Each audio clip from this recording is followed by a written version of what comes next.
नमस्कार प्रिय श्रोताओं, आप सुन रहे हैं धर्मवीर भारती की लिखी हुई उपन्यास गुनाहों का देवता। लड़कियां गेसु और सुधा के इस स्वभाव और उनकी अभिन्नता से वाकिफ थीं और इसीलिए जब सुधा की मोटर आकर साइवान में रुकी और उसमें से सुधा और गेसु हाथ में फाइल लिए उतरी तो कामिनी ने हंसकर प्रभा से कहा, लो चंदा सूरज की जोड़ी आ गई। सुधा ने सुन लिया, मुस्कुराकर गेसु की ओर, फिर कामिनी और प्रभा की ओर देखकर हंस दी। सुधा बहुत कम बोलती थी, लेकिन उसकी हंसी ने उसे खुशमिजाज साबित कर रखा था और वह सभी की प्यारी थी। प्रभा ने आकर सुधा के गले में बाँह डालकर कहा, गेसु बानो, थोड़ी देर के लिए सुधा रानी को हमें दे दो, जरा कल के नोट्स उतारने हैं इससे पूछकर। गेसु हंसकर बोली, उसके पापा से तय कर लें, फिर तो जिंदगी भर सुधा को पाल पोस, मुझे क्या करना है। जब सुधा प्रभा के साथ चली गई तो गेसु ने कामिनी के कंधे पर हाथ रखा और कहा, कमो रानी, अब तो तुम्हें हमारे हिस्से में पड़ी। चलो देखें लातर में कुंदरू हैं। कुंदरू तो नहीं, अब चने का खेत हरिया आया है, कमो बोली। गृह विज्ञान की पीरियड था और मिस उमालकर पढ़ा रही थी। बीच की कतार की एक बेंच पर कामिनी, प्रभा, गेसु और सुधा बैठी थी। हिस्सा बांट अभी तक कायम था, अतः कामिनी के बगल में गेसु, गेसु के बगल में प्रभा और प्रभा के बाद बेंच के कोने पर सुधा बैठी थी। मिस उमालकर रोगियों के खान पान के बारे में समझा रही थी। मेज के बगल में खड़ी हुई, हाथ में एक किताब लिए हुए उसी पर निगाह लगाए वह बोलती जा रही थी। शायद अंग्रेजी की किताब में जो कुछ लिखा हुआ था उसी का हिंदी में उल्था करते हुए बोलती जा रही थी। आलू एक नुकसानदेह तरकारी है। रोग की हालत में वह खुश्क होता है, गर्म होता है और हजम मुश्किल से होता है। सहसा गेसु ने एकदम बीच से पूछा, गुरुजी, गांधी जी आलू खाते हैं या नहीं? सभी हंस पड़े। मिस उमालकर ने बहुत गुस्से से गेसु की ओर देखा और डांट कर कहा, why talk of Gandhi? I want no political discussion in class. इस पर तो सभी लड़कियां की दबी हुई हंसी फूट पड़ी।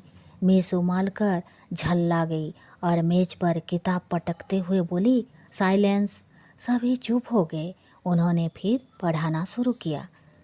जिगर के रोगियों के लिए हरी तरकारियां बहुत फायदेमंद होते हैं।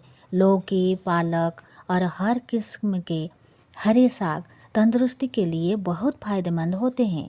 सहसा प्रभा ने कोहनी मारकर गेसु से कहा, ले फिर क्या है, निकाल चने का हरा साग, खा खा कर मोटे हों मिस उमालकर के घंटे में। गेसु ने अपने कुर्ते की जेब से बहुत सा साग निकालकर कामिनी और प्रभा को दे दिया। मिस उमालकर अब शक्कर के हानि लाभ बता रही थी। लंबे रोग के बाद रोगी को शक्कर कम देनी चाहिए। दूध या साबुदाने में ताड़ की मिश्री भी मिला सकते हैं। दूध तो ग्लूकोज के साथ बहुत स्वादिष्ट लगता है। इतने में जब तक सुधा के पास साग पहुंचा कि फौरन मिस उमालकर ने देख लिया। वह समझ गई यह शरारत गेसु की होगी। मिस गेसु, बीमारी की हालत में दूध काहे का साथ स्वादिष्ट लगता है? इतने में सुधा के मुंह से निकला, साग काहे के साथ खाएं? और गेसु ने कहा, नमक के साथ। नमक के साथ। मिस उमालकर ने कहा, बीमारी में दूध नमक के साथ अच्छा लगता है? खड़ी हो, कहाँ था ध्यान तुम्हारा? गेसु सन। मिस उमालकर का चेहरा मारे गुस्से के लाल हो रहा था। क्या बात कर रही थी तुम और सुधा? गेसु सन। अच्छा, तुम लोग क्लास के बाहर जाओ और आज हम तुम्हारे गार्डियन को खत भेजेंगे। चलो जाओ बाहर। सुधा ने कुछ मुस्कुराते हुए प्रभा की ओर देखा और प्रभा हंस दी। गेसु ने देखा कि मिस उमालकर का पारा और भी चढ़ने वाला है तो वह चुपचाप किताब उठाकर चल दी। सुधा भी पीछे पीछे चल दी। कामिनी ने कहा, खत बत भेजती रहना सुधा, और क्लास उठठाकर हंस पड़ी। मेज संभाल कर गुस्से से नीली पड़ गई। क्लास अब खत्म होगी। रजिस्टर उठाकर चल दी। गेसु अभी अंदर ही थी कि वह बाहर चली गई और उनकी जरा दूर पहुँचते ही गेसु ने बड़ी अदा से कहा, बड़े बेआबरू होकर तेरे कुच्चे से हम निकले। और सारी क्लास फिर हंसी से गूंज उठी। लड़कियां चिड़ियों की तरह फुर्र हो गई और थोड़ी ही देर में सुधा और गेसु बैडमिंटन फील्ड के पास वाली छतनार पकड़ के नीचे लेटी हुई थी। बड़ी खुशनुमा दोपहर थी। खुशबू से लटे हल्के हल्के झोंके गेसों की ओढ़नी और गरारे के सिलबटों से आँख मिचोली खेल रहे थे। आसमान में कुछ हल्के हल्के बादल उड़ रहे थे और जमीन पर बादलों की सांवली छाएं दौड़ रही थी। घास के लंबे चौड़े मैदान पर बादलों की छाओं का खेल बड़ा मासूम लग रहा था। जितनी दूर तक छां रहती थी उतने दूर तक घास का रंग गहरा काही हो जाता था और जहाँ जहाँ बादलों से छन कर धूप बरसने लगती थी वहाँ वहाँ घास सुनहरे धानी रंग का ही हो जाता है। दूर कहीं पर पानी बरसा था और बादल हल्के होकर खरगोश के मासूम स्वच्छंद बच्चों की तरह दौड़ रहे थे। सुधा आंखें पर फाइल की झांके हुए बादलों की ओर एकटक देख रही थी। गेसु ने उसकी ओर करवट बदली और उसकी बेणी में लगे हुए रेशमी फीते को उंगली में उमटते हुए एक लंबी सी सांस भर कर कहा, बादशाहों की मुत्तर ख्वाबगाहों में कहाँ, वह मजा जो भीगी भीगी घास पर सोने में है। मुतमईन बेफिक्र लोगों की हंसी में भी कहाँ, लुत्फ जो एक दूसरे को देखकर रोने में है। सुधा ने बादलों से अपनी निगाह नहीं हटाई, बस एक करुणा स्वप्निल मुस्कुराहट बिखर कर रह गई। क्या देख रहे हो सुधा? गेसु ने पूछा। बादलों को देख रही हूँ, सुधा ने बेहोश आवाज में जवाब दिया। गेसु उठी और सुधा की छाती पर सिर रख कर बोली, कैफ वरदोस बादलों को न देख, बेखबर तू ना कुचल जाए कहीं। और सुधा के गले में जोर की चुटकी काट ली। हाय रे, सुधा ने चीख कर कहा और उठ बैठी। वाह वाह, कितना अच्छा शेर है। किसका है? पता नहीं किसका, गेसु बोली, लेकिन बहुत सच है सुधा। आसमां के बादलों के दामन में अपने ख्वाब टांक लेना और उसके सहारे जिंदगी बसर करने का ख्याल है तो बड़ा नाजुक, मगर रानी बड़ा खतरनाक भी है। आदमी बड़ी ठोकरें खाता है। इससे तो अच्छा है कि आदमी का नाजुक ख्याली से साबिका होना पड़े। खाते पीते हंसते बोलते आदमी की जिंदगी कट जाए।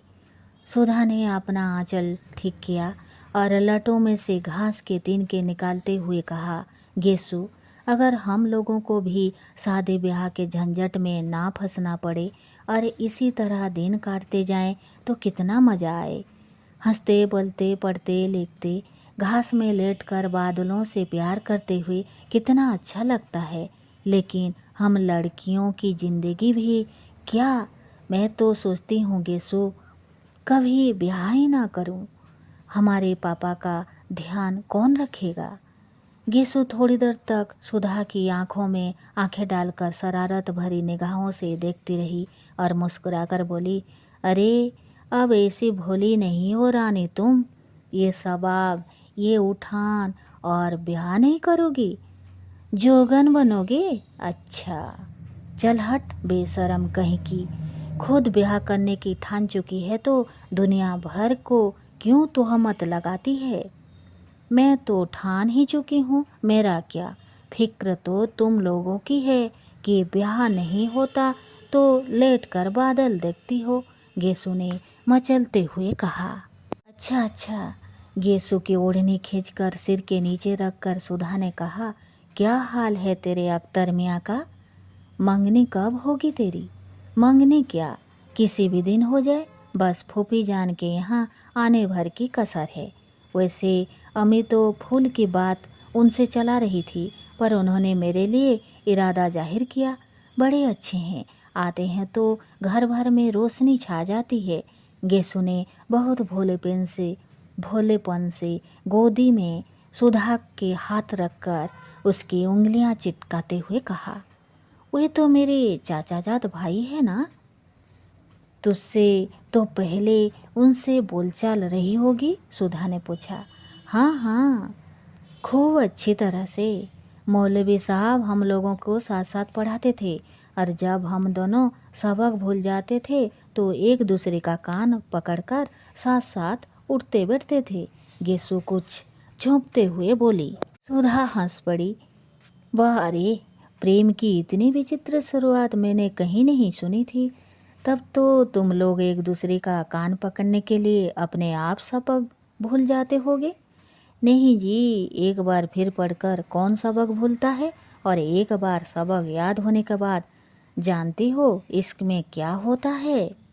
मकतबे इश्क में एक ढंग निराला देखा, उसको छुट्टी ना मिली जिसको सबक याद हुआ। खैर, यह सब बात जाने दो सुधा। जब तू कब ब्याह करोगी? जल्दी ही करूँगी, सुधा बोली। किससे? तुझसे। और दोनों खिलखिलाकर हंस पड़ी। बादल हट गए थे और पकड़ की छाव को चिरते हुए एक सुनहली रोशनी का तार झिलमिला उठा। हंसते वक्त गेसु के कान में टॉप चमक उठे और सुधा का ध्यान उधर खिंच गया। ये कब बनवाया तूने? बनवाया नहीं तो उन्होंने दिए होंगे क्या? गेसु ने शर्मा कर सिर हिला दिया। सुधा ने उठकर हाथ से छूते हुए कहा, कितने सुंदर कमल हैं। वाह! क्यों गेसु, तूने सचमुच के कमल देखे हैं? ना, मैंने देखे हैं। कहाँ? असल में 5-6 साल पहले तक तो मैं गांव में रहती थी ना। ऊंझार के पास एक गांव में मेरी बुआ रहती है ना। बचपन से मैं उन्हीं के पास रहती थी। पढ़ाई की शुरुआत मैंने वहीं की और 7वीं तक वहीं पढ़ी। तो वहाँ मेरे स्कूल के पीछे के पेखरे में बहुत से कमल थे। रोज शाम को मैं भाग जाती थी और तालाब में घुसकर कमल तोड़ती, और घर से बुआ एक लंबा सा सोंटा लेकर गालियाँ देती हुई आती थी मुझे पकड़ने के लिए। जहाँ वह किनारे पहुँचती तो मैं कहती, अभी डूब जाएंगे बुआ, अभी डूबें। तो बहुत रबड़ी मलाई का लालच देकर वह मिन्नत करती, निकल आओ। तो मैं निकलती थी। तुमने तो कभी देखा नहीं होगा हमारी बुआ को? ना, तूने कभी दिखाया ही नहीं। इधर बहुत दिनों से आई ही नहीं वे। आएंगी तो दिखाऊंगी तुझे। और उनकी एक लड़की है, बड़ी प्यारी, बहुत मज़े की है। उसे देखकर तो तुम उसे बहुत प्यार करोगी। वो तो अब यहीं आने वाली है, अब यहीं पढ़ेगी। किस दर्जे में पढ़ती है? प्राइवेट विदुषी में बैठेगी इस साल। खूब गोल मटोल और हंसमुख है, सुधा बोली। इतने में घंटा बोला और गेसु ने सुधा के पैर के नीचे दबी हुई अपनी ओढ़नी खींची। अरे, अब आखिरी घंटे में जाकर क्या पढ़ोगी? हाजिरी कट ही गई। अब बैठो यहीं, बातचीत करें, आराम करें, सुधा ने आलस्य स्वर में कहा और खड़ी होकर एक मदमाती हुई अंगड़ाई ली। गेसु ने हाथ पकड़कर उसे बिठा लिया और बड़ी गंभीरता से कहा, देखो, ऐसी अरसों ही अंगड़ाई ना लिया करो। इससे लोग समझ जाते हैं कि अब बचपन करवट बदल रहा है। धत! बेहद झेंपकर और फाइल में मुंह छिपाकर सुधा बोली। लो, तुम मजाक समझती हो? एक शायर ने तुम्हारी अंगड़ाई के लिए कहा है, कौन ये ले रहा है अंगड़ाई, आसमानों को नींद आती है। वाह! सुधा बोली। अच्छा गेसु, आज बहुत से शेर सुनाओ। सुनो। इस रिदायत रेगी है और ख्वाबे कायनात, डूबते जाते हैं तारे, भीगती जाती है रात। पहली लाइन के क्या मतलब हैं? सुधा ने पूछा। रिदायत रगी के माने हैं अंधेरे की चादर, और ख्वाबे कायनात के माने हैं जिंदगी का सपना। और फिर से सुनो शेर। इस रिदायत रेगी है और खाबे कायनात, डूबते जाते हैं तारे, भीगती जाती है रात। वाह, कितना अच्छा है। अंधकार की चादर है, जीवन का स्वप्न है, तारे डूबते जाते हैं और रात भीगती जाती है। गेसु, उर्दू की शायरी बहुत अच्छी है। तो तू खुद उर्दू क्यों नहीं पढ़ लेती? गेसु ने कहा। चाहती तो बहुत हूँ, पर नींव नहीं पाता। किस दिन शाम को आओ सुधा, तो अम्मीजान से तुझे शेर सुनवाऊं। यह लो, तेरी मटर तो आ गई। सुधा उठी, अपनी फाइल उठाई। गेसु ने अपनी ओढ़नी झाड़ी और आगे चली। पास आकर उचक कर उसने प्रिंसिपल का रूम देखा। वह खाली थी। उसने दाई को खबर दी और मोटर पर बैठ गई। गेसु बाहर खड़ी थी। चल तू भी ना। नहीं, मैं गाड़ी पर चली जाऊंगी। अरे चलो, गाड़ी 4:30 बजे आएगी। अभी घंटा भर है। घर पर चाय पियेंगे, फिर मोटर पहुंचा देगी। जब तक पापा नहीं है तब तक जितना चाहो कार घिसो। गेसु भी आ बैठी और कार चल दी। दूसरे दिन जब चंदर डॉक्टर शुक्ला के यहाँ निबंध की प्रतिलिपि लेकर पहुँचा तो 8 बज चुके थे। 7 बजे तो चंदर की नींद ही खुली थी और जल्दी से वह नहा धोकर साइकिल दौड़ाता हुआ भागा था कि कहीं भाषण की प्रतिलिपि पहुँचने में देर ना हो जाए। जब वह बंगले पर पहुंचा तो धूप फैल चुकी थी। अब धूप भली नहीं मालूम देती थी। धूप की तेजी बदरशत के बाहर होने लगी थी, लेकिन सुधा नीलकांठी के ऊंचे ऊंचे झाड़ी की छांव में एक छोटी सी कुर्सी डाले बैठी थी। बगल में एक छोटी सी मेज थी जिस पर कोई किताब खुली हुई रखी थी। हाथ में क्रोसियाँ थी और उंगलियां एक नाजुक तेजी से डोरे से उलझ सुलझ रही थी। हल्के बादामी रंग की इकलाई की लहराती हुई बोली, नारंगी और काली तिरछी धारियाँ का कलप किया चुस्त ब्लाउज और एक कंधे पर उभरा एक उसका पप ऐसा लग रहा था जैसे कि वहाँ पर कोई रंगीन तितली आकर बैठी हुई हो और उसका सिर्फ एक पंख उठा हो। अभी अभी शायद नहाकर उठी थी, क्योंकि शरद की खुशनुमा धूप की तरह हल्के हल्के सुनहले बाल पीठ पर लहरा रहे थे। नीलकांठे की टहनियाँ उनको सुनहली लहरें समझकर अटखेलियाँ कर रही थी। चंदर की साइकिल जब अंदर दिख पड़ी तो सुधा ने उधर देखा, लेकिन कुछ भी ना कहकर फिर अपनी क्रोशियाँ बुनने में लगी गई। चंदर सीधा पोटिको में गया और अपनी साइकिल रखकर भीतर चला गया। डॉक्टर शुक्ला के पास स्टडी रूम में, बैठक में, सोने के कमरे में कहीं भी डॉक्टर शुक्ला नजर नहीं आए। हार कर वह बाहर आया तो देखा मोटर अभी गैरेज में है, तो वे जा कहाँ सकते हैं। और सुधा को तो देखी, क्या अकड़ी हुई है आज, जैसे चंदर को जानती ही नहीं। चंदर सुधा के पास गया। सुधा का मुंह और भी लटक गया। डॉक्टर साहब कहाँ हैं? चंदर ने पूछा। हमें क्या मालूम, सुधा ने क्रोशिया पर से बिना निगाह उठाए जवाब दिया। तो किसे मालूम होगा? चंदर ने डांटते हुए कहा। हर वक्त का मजाक हमें अच्छा नहीं लगता। काम के बाद का उसी तरह जवाब देना चाहिए। उनके निबंध की लिपि देनी है या नहीं? हाँ हाँ, देना है। तो मैं क्या करूं? नहा रहे होंगे। अभी कोई ये तो है नहीं कि तुम निबंध की लिपि लाए हो तो कोई नहाए धोए ना। बस सुबह से बैठा रहे कि अब निबंध आ रहा है, अब आ रहा है। सुधा ने मुंह बनाकर आंखें नचाते हुए कहा। तो सीधे क्यों नहीं कहती कि नहा रहे हैं? चंदर ने सुधा को गुस्से पर हंसकर कहा। चंदर की हंसी पर तो सुधा का मिजाज और भी बिगड़ गया और अपनी कुर्सियाँ उठाकर और किताब बगल में दबाकर वह उठकर अंदर चल दी। उसके उठते ही चंदर आराम से उस कुर्सी पर बैठ गया और मेज पर टांग फैलाकर बोला, आज मुझे बहुत गुस्सा चढ़ा है। खबरदार कोई बोलना मत। सुधा जाते जाते मुड़कर खड़ी हो गई। हंसने कह दिया चंदर एक बार कि हमें ये सब बातें अच्छी नहीं लगती। जब देखो तुम चिढ़ाते रहते हो। सुधा ने गुस्से से कहा, नहीं चिढ़ाएंगे नहीं तो पूजा करेंगे, तुम अपने मौके पर छोड़ देती हो। चंदन ने उसी लापरवाही से कहा। सुधा गई नहीं, वहीं घास पर बैठ गई और किताब खोलकर पढ़ने लगी। जब 5 मिनट तक वह कुछ नहीं बोली तो चंदन ने सोचा, आज बात कुछ गंभीर है। सुधा, उसने बड़े दुलार से पुकारा। सुधा। सुधा ने कुछ नहीं कहा, मगर 2 बड़े-बड़े आंसू टप से नीचे किताब पर गिर गए। अरे क्या बात है सुधा, नहीं बताओगे? कुछ नहीं। बता दो, तुम्हें हमारी कसम है, कल शाम को तुम आए नहीं। सुधा रानी आवाज में बोली। बस इस बात पर इतनी नाराज हो पगली? हाँ, इस बात पर इतनी नाराज हूँ। तुम आओ चाहे 1000 बार ना आओ, इस पर हमें कोई नाराज होंगे? बड़े कहीं के आए, नहीं आएंगे तो जैसे हमारा घर बार नहीं है। आपने क्यों जाने क्या समझ लिया है? सुधा ने चिढ़ाकर जवाब दिया।